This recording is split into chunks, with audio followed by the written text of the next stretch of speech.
नमस्कार दोस्तों, आज आपसे बात करता हूं कि आप किस तरीके से अपने ऑडिटिंग के पेपर को मैनेज कर सकते हैं बाकी सब्जेक्ट्स के साथ। देखिए, आपके पास सीए इंटर में अगर आप सेकंड ग्रुप दे रहे हैं तो आपके पास 4 पेपर है, और अगर आप दोनों ग्रुप दे रहे हैं तो आपके पास 8 पेपर है। तो आप उन सबके साथ ऑडिटिंग के पेपर को कैसे लेके चलें कि आपका पेपर भी तैयार हो जाए, बाकी सब्जेक्ट्स भी आपके हैम्पर ना हो। ठीक है, चलो आइए डिस्कस करते हैं। देखिए, जो सबसे पहली और सबसे इंपॉर्टेंट चीज है वो एक प्रॉपर प्लानिंग करना है, प्रॉपर स्टडी का शेड्यूल बनाना है। देखो, एक बहुत प्यारी सी सेइंग है, failing to plan is planning to fail. अगर आपने ढंग से प्लान नहीं किया तो ये मान लो कि आपका फेल होना डिसाइडेड है। तो इसीलिए जब आप अपने स्टडी शेड्यूल को बना रहे हैं कि आप किस सब्जेक्ट को कितना समय देंगे, आपको बहुत ध्यान से, बहुत समझ के उसे बनाना है।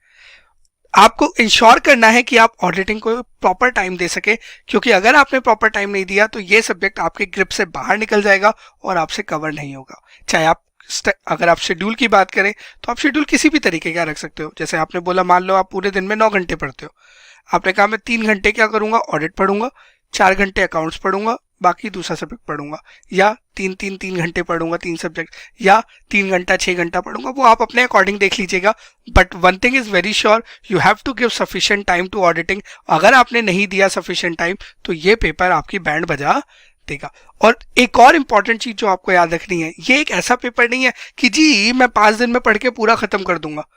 देखो, अकाउंट्स हो सकती है, अकाउंट्स प्रैक्टिकल है, कॉस्टिंग प्रैक्टिकल है, टैक्सेशन प्रैक्टिकल है, समझ आती है बात। But when it comes to law, auditing, आप ये अप्रोच तो बिल्कुल नहीं ले सकते कि जी मैं 5 दिन नॉन स्टॉप पढ़ूंगा और इसको खत्म कर दूंगा। आपको इसको ओवर द पीरियड पढ़ना पड़ेगा कि जी डेली के 2 घंटा हो गया, 3 घंटा हो गया, या ऑल्टरनेट डेज के बेसिस पे 3 घंटा हो गया, 2 घंटा हो गया। इस तरीके से आपको पढ़ना पड़ेगा, आपको ओवर द पीरियड इसे पढ़ना पड़ेगा। बट थोड़ा थोड़ा रखो, 2 घंटा 3 घंटा, 2 घंटा 3 घंटा, दैट इज सफिशिएंट। बाकी टाइम आप बाकी सब्जेक्ट्स को पढ़ो। इसके अलावा जब आप शेड्यूल बनाएंगे ना, तो उसमें रिवीजन का स्कोप जरूर रखिएगा। देखिए, ऑडिटिंग का पेपर थोड़ा सा थ्योरेटिकल पेपर होता है, क्योंकि थ्योरी ज्यादा है, जिसकी वजह से केस स्टडीज बनती है। तो होता क्या है कि ना, हम पढ़ते जाते हैं, हम चैप्टर 1 से पढ़ना शुरू करते हैं, चैप्टर 3 तक पहुंचने के बाद हम भूलना शुरू करते हैं। 3 के बाद क्या हुआ, जैसे ही चौथा किया तो चैप्टर 1 भूल जाते हैं, 5वां किया चैप्टर 2 भूल जाते हैं। तो this is a habit which happens, और नॉर्मल है ना, ह्यूमन बीइंग है, भूल ही जाएंगे। तो इसीलिए आपको अपने स्टडी शेड्यूल में रिवीजन का स्कोप बहुत स्ट्रांग रखना है।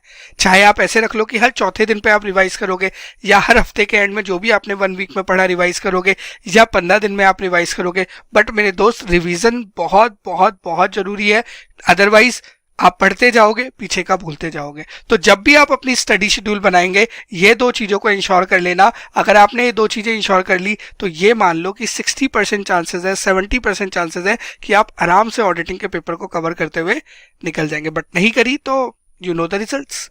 ठीक है, अब दूसरा सवाल एक और यहाँ पे आता है कि सर, ऑडिटिंग को हमें रटना है, क्रैम करना है, या समझना है। देखो, इस क्वेश्चन का ना जवाब भी बहुत सिंपल है।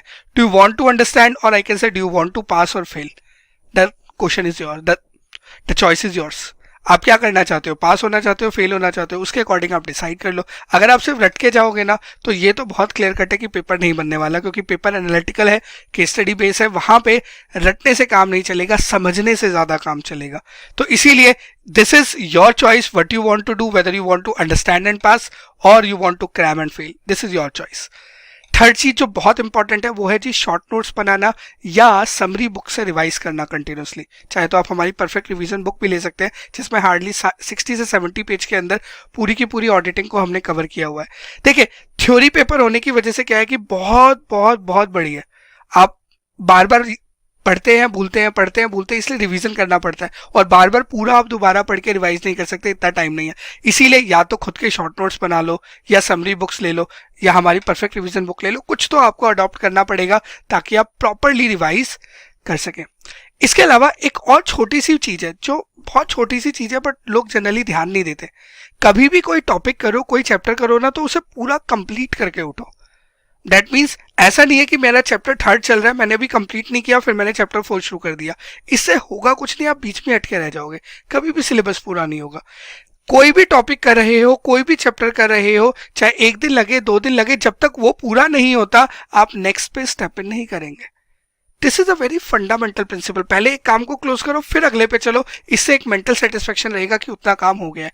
ये एक छोटी सी प्रॉब्लम है जो बहुत बच्चा कर देता है और लास्ट में ना ये दिमाग का एक स्ट्रगल बन जाता है कि मेरा सिलेबस पूरा नहीं होता। और जब टेंशन होनी शुरू होती है ना, सीए का एग्जाम का वैसे भी बहुत प्रेशर होता है, तो वो टेंशन ना और आपकी चीजें खराब करती है, आपकी एफिशिएंसी डाउन कर देती है।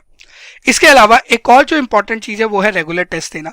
जब आप पढ़ रहे हैं, चैप्टर्स पढ़ते जा रहे हैं, रिवाइज करते जा रहे हैं ना, साथ साथ टेस्ट भी देते जाओ ताकि रिटन प्रैक्टिस हो सके। देखो, ऑडिटिंग के पेपर में फेल होने का सबसे बड़ा रीजन क्या है? पहला, क्वेश्चन समझ नहीं आता। दूसरा, क्वेश्चन समझ आ गया तो क्या लिखना है वो समझ नहीं आता। तीसरा, ये समझ आ गया कि क्या लिखना है, आपके कैसे लिखना है वो भी समझ नहीं आता।